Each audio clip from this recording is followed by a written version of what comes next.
Hey everybody. So this next video is going to discuss a few things, specifically the various factors that can affect the development as well as the growth and repair of our bones. That said, this is not the end all be all. There are clearly way more bone, uh, many more factors that influence the bones. So that said, we're going to run through a couple of them. I have a few images, and it helps you better understand what's going on inside the bone and helps you better understand the fact that the bone is a living tissue. So that said, let's look at a few of these. The first one on the board, deficiency of vitamin A. So vitamin A is very important. So when you are low in vitamin A, bone development is going to be slowed down because the development of bone requires vitamin A.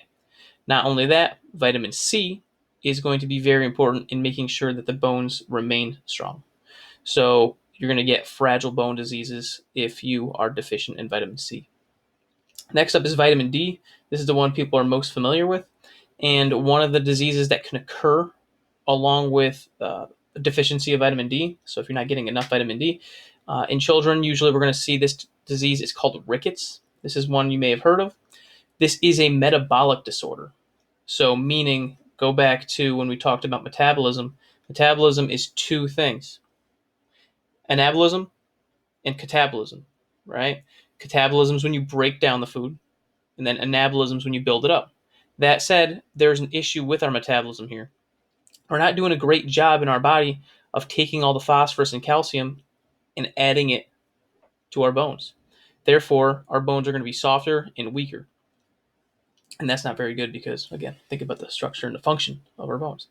Next up, osteomalacia. This is going to be the softening of the bone over time. Again, this is a deficiency of vitamin D. We continue down here. We can talk about some hormones that influence the development and growth of our bones, and a couple are right here. So growth hormone, this one makes some sense. So growth hormone is exactly what it sounds like. It's a hormone that influences the growth of many tissues throughout the body. By many, I mean basically all tissues of the body. So with that said, if you're not getting enough of that as a young person, you could experience dwarfism. Please keep in mind there are a number of types of dwarfism. So it's not just that, hey, if my kid doesn't get growth hormone, they're going to be a little person. That's not exactly it. All right, there are other types of genetic conditions that can occur in dwarfism, which I'll show you in a second. The next up here is excessive growth hormone, which can result in gigantism. So it's the opposite. So you have too much growth hormone, so you grow too much, too fast.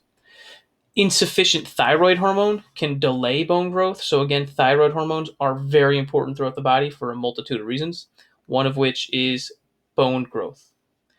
Next up are sex hormones. This is another very important hormone with development and formation of the bones. So depending on the sex hormones, you're going to have different promotion sequences of bone formation, as well as the times in which you stimulate ossification. So when is the bones going to harden? When is the epiphyseal plate going to stop existing? When is it going to be sealed off? Is it going to be sealed off quickly? Is it going to be around for a while? Or do we want our bones to be more dense, less dense? A lot of this has to do with sex hormones and when they're being triggered in a lifetime. Because again, for a child who is developing, if these hormones are in too much excess or reduced, then you can see significant changes in that child, because throughout puberty is the time this happens. Once those growth plates are sealed off, then a lot of things are changed for the child. So again, these are very important to have at the right times.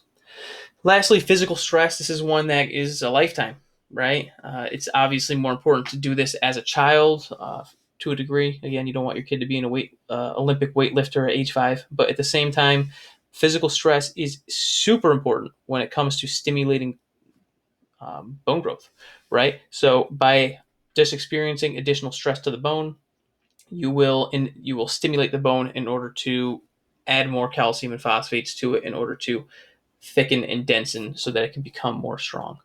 So with that said, here are a few images. The first off is Rickets. So here are a couple images I have from offline off Google, and you can see how the bones are kind of bending, right? And in this case here, you can see at the feet.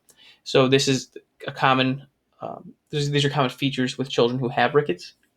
Again, this is due to the deficiency of vitamin D. The next one here is dwarfism. So again, this is a specific type of dwarfism. This is called a chondroplastic dwarfism. If we're looking at our vocabulary terms, which we've been mentioning here and there, a chondroplastic means chondro, right? This has to do with the inability, right? If something's something, it's usually the inability to do something. Chondroplastic. So it's not able to grow the cartilage. So the cartilage is not growing enough. So because of that, the bones are ossifying quickly. Well, not quickly, they're ossifying what they have.